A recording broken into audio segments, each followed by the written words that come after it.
My name is Ronika Ghale, and I'll be giving the Trinity College London Speech and Drama Digital Solo exam. My first task is the prose. Keeper of the Lost Cities, Standard Room, Chapter 37, written by Shannon Messenger.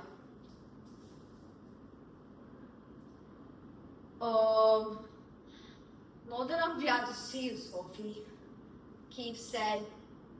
But how did you find me? Is everything okay? Also, at some point, I'm going to need to breathe.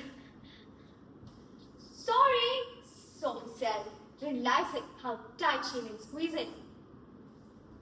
No need to apologize, but he coughed at him as he flicked on the lights and stepped aside to let your father into his room, which was much bigger than she'd imagined. It seemed like it even had multiple bedrooms. I had a feeling you were going to strangle me if I saw you then. The if in the joke totally snuffed up any giddiness Sophie had been feeling. She looked away, fidgeting with a soaked cape. You really weren't planning on coming back, were you? Sophie told Keith. I thought I explained that. I don't want to stay away. It's just not safe for me to be in the Lost Cities between my mom and everything else. But it seems like you're able to talk without giving any commands. So that's a major progress, especially since you've made tons of progress controlling your voice ability. If you can do that, I'm sure you can control the others. Sophie added. It's hard to tell if I'm really controlling the whole command thing, or if I really think I am, because what? Sophie pressed when he didn't finish. I don't know. Maybe my brain instinctively realizes that controlling humans would be a nightmare. I swear, the longer I'm here, then less their word makes any sense to me. Do you know they have food called Bubble and Squeak with zero bubbles and definitely no squeak? And don't even get me started on the way they decorate.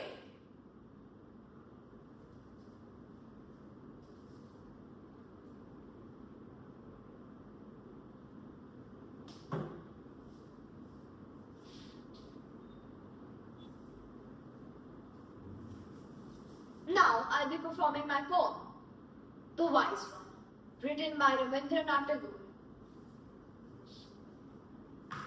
Your cookie mom is really very silly. Your little girl is too childish by far. We floated a paper lantern in the sky, but she mistakes it for a rising star. If we serve pebbles on a toy plate and pretend it's a fancy meal, she stuffed the stones into her mouth, thinking that the feast is real. Opening the pages of her private, if I tell her, cookie, you must read. Your cookie starts to tear the text into shreds. Now that's the way to read a book. Indeed. If I put a cloth over my face and inch towards her in a mechanical crawl, your cookie takes me for a wicked witch and loudly at once begins to moan. Sometimes when I'm angry, if I glare and wag my head, rave, rant, and bark, your cookie screams in unstrained delight. Does she think this whole thing's a lark? I know that Baba's world is a far-off place, but if I suddenly say, there he is, your cookie quickly looks around in search of him. When the washerman comes, and if I attempt to teach his baby donkey how to write and read, I am Guru Goshal, the school master, I state, but she still calls me Tata, Big Rohi. And for Ganesh, she says Ganesh. Your cookie mom is really very silly. There's no sense in her silly little head.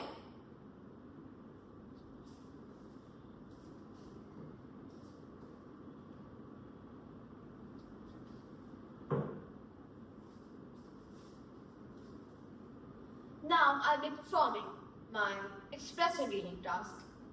Task 3. Percy Jackson and the Sea of Monsters, written by Rick Riordan.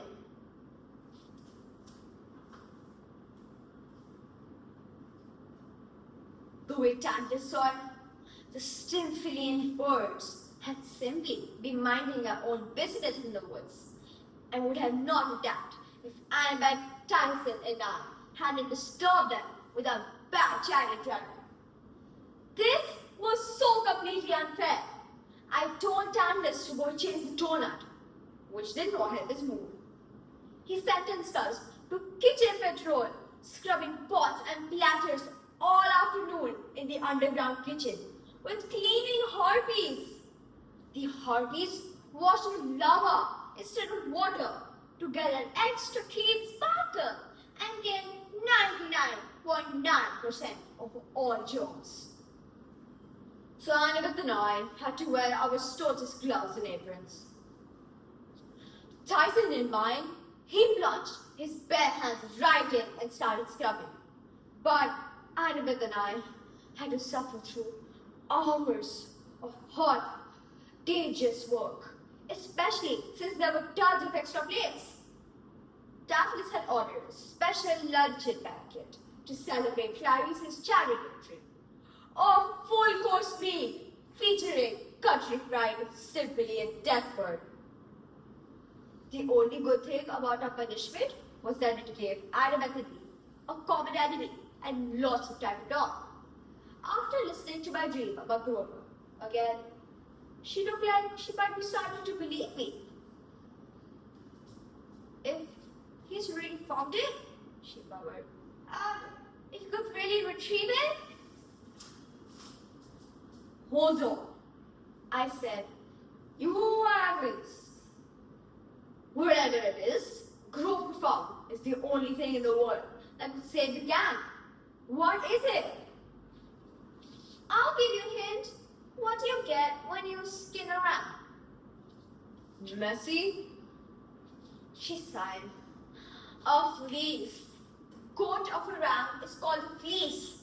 And if that ram happens to have the golden wool... The golden fleece? Are you serious? Annabeth scraped a plateful of deathbird bones into the lava. Percy, remember the Grey Sisters? They said they knew the location of the thing you seek. And they mentioned Jason. 3,000 years ago, they told him how to find the golden fleece. You do know the story of Jason and the Artogonus. Yeah, I said. An old movie with the clay skeletons. Annabeth rolled her eyes. Oh my God, Percy, you're so hopeless. What? I denied it.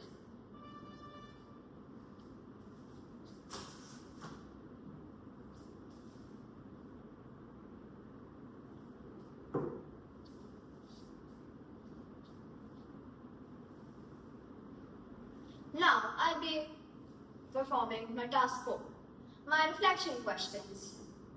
Question 1. Which piece was your favorite to perform? Why was it your favorite?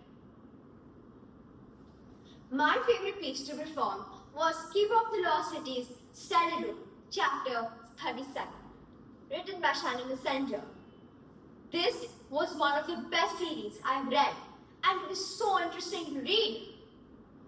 There are multiple reasons on why I like this book. First, in this chapter, Sophie and Keith meet after a long time. Keith had ran away from his home in the Lost Cities. Then Sophie was sad, and this affected his family. Then Keith had to hide from his mom and the Neversee in the Forbidden Cities, which was the today's human world. Then, in this chapter, Sophie comes at his door, which was so surprising. They meet after a long time, strengthens their bond. My second reason is there was so much suspense in this chapter. Sophie tells Kate she has a shadow tracker in his body, and that shadow tracker could be trapped by his mom and the never seen, which means his life will be in danger and he might have to complete his legacy.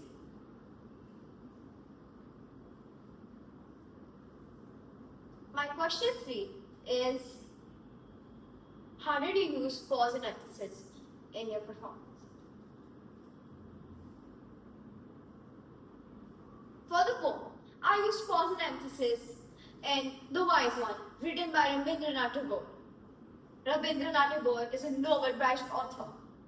Originally, this poem was written in Bengali in 1910, but then later translated in English in 1912. I emphasize on words like Khogi Ma, meaning a daughter, Baba, meaning a father, Guru Mashai, meaning schoolmaster, and many more words. I emphasized on these words to show the Bengali culture and draw the audience's attention to these words. I used pause after every single line in this poem. Your Khogi Ma is really very silly. Pause. Your little girl is too childish by far. Pause. These are the examples of how I use pause and emphasis in my poem. Now, I am sharing my question 4.